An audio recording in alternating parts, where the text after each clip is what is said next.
UFC 330 is over. Here's my experience. I see my haters proud of me now. When I'm around, it's all smiles. I took over my whole town. To kick this thing off, I'll give this card a solid 9 out of 10. There are some really exciting finishes on this card, some really good comebacks on this card. But to kick off this card, we had Mr. Jeremiah Wills taking on Mick the Big Orabai. And in this fight, Mick the Big Orabai looked really, really good throughout the first 2 rounds with the heavily grappling approach he was taking.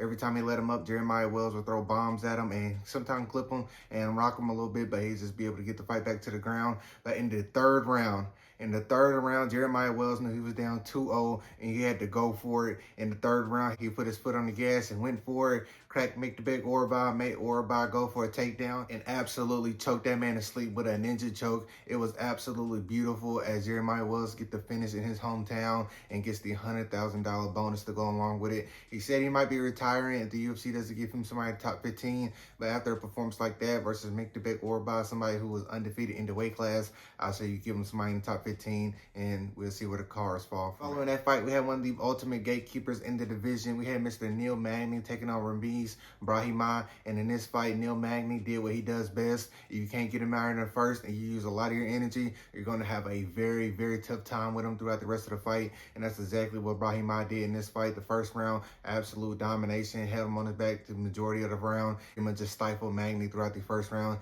And then the second round came. Neil Magny said, I've been here before. I've been in the UFC for a lot of fights. He is a true veteran of this sport and in the UFC, and the experience showed very heavily in the second round as he's able to get the second round TKO knockout with punches on the ground. And Neil Magny, he just won't go away. He keeps winning fights, and I'm glad he's still in the roster. Then following that fight, we had a pair of light heavyweights. A really good prospect has been born with Lucas Fernando and Rafael Tobias. And in this fight, Lucas Fernando looked like he was in complete control the entire time of the fight. It kept looking like when's the finish going to come. It looked like he was just absolutely cruising through Tobias. In the third round, it finally came. A massive knee sat down Tobias on his ass, and he went over there and finished him with punches. Beautiful performance for his UFC debut. I think the light heavyweight division is one of the divisions that is on the rise right now, as they have a lot of killers coming up in the ranks.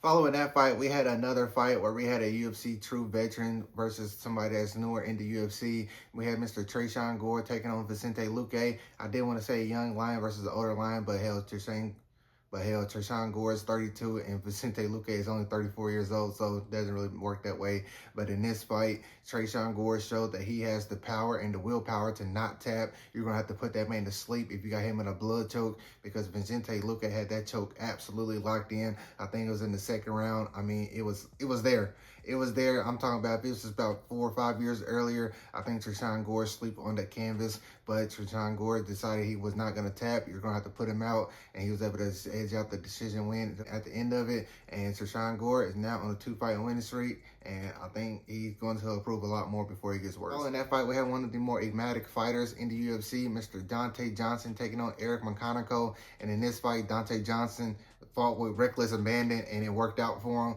He was able to catch McConaughey with a vicious left hand, sat him down, finished it off on the ground. And this man, Dante Johnson, said anybody from 170 to 205 can get it. And people forget that this man made his Dana White Contender Series debut, his debut on the series as a heavyweight.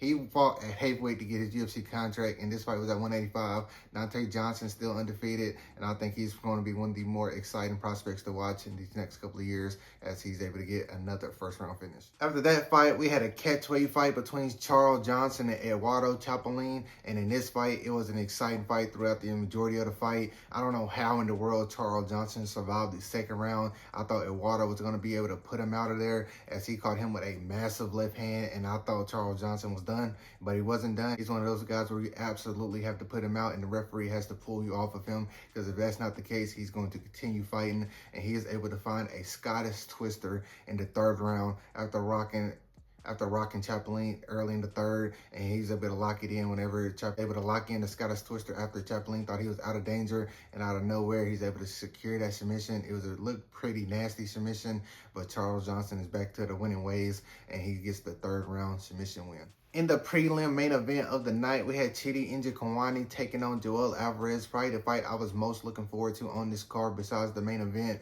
We had Chidi Njokuani just absolutely eating away Joel Alvarez's legs throughout the entire fight. It's pretty much what it was. It looked like a Muay Thai fight in MMA gloves, and Chidi Njokuani on short notice. That was a completely different style versus a very, very dangerous Joel Alvarez is able to secure the decision. I'm not really sure where Joel Alvarez coaches thought it was 1-1 at. I thought it was 2-0 and 3-0 going into the end of the fight. I mean, Chidi Njokuani put on an absolute striking clinic versus Joel Alvarez, was something I could say I did not see coming. Opening up the main card, we had an old yeller moment. We had Esteban Ribovics taking on Edson Barboza, and in this fight, I'm sorry, but Edson Barboza, I'm glad he retired. It was time. It was absolutely time. I'm not really sure why the UFC did him like this and gave him a young, hungry lion in Esteban Ribovics, but Ribovics did what he absolutely needed to do and was able to get Edson Barboza out of there by round 2. He was just throwing hard and heavy, and he wasn't missing at all, pretty much what it felt like. Every time he threw a jab, it just snapped Edson Barboza's head back.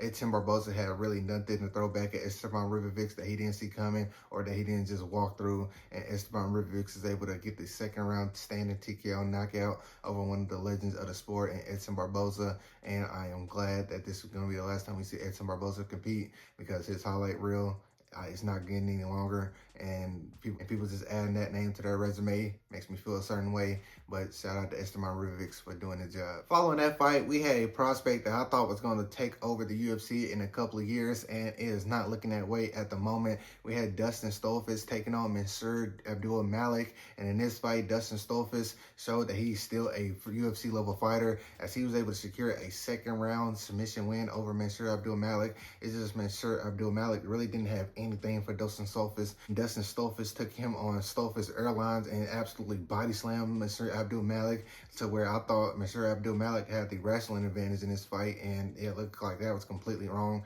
But Mansour, I'm not really sure what he's going to do in the UFC, or hell, if he's even going to be in the UFC in a couple of fights, because he can't be a Dustin Stolfus. I don't think he's going to be a very top contender at 185, but who knows? Hopefully he can get a lot better.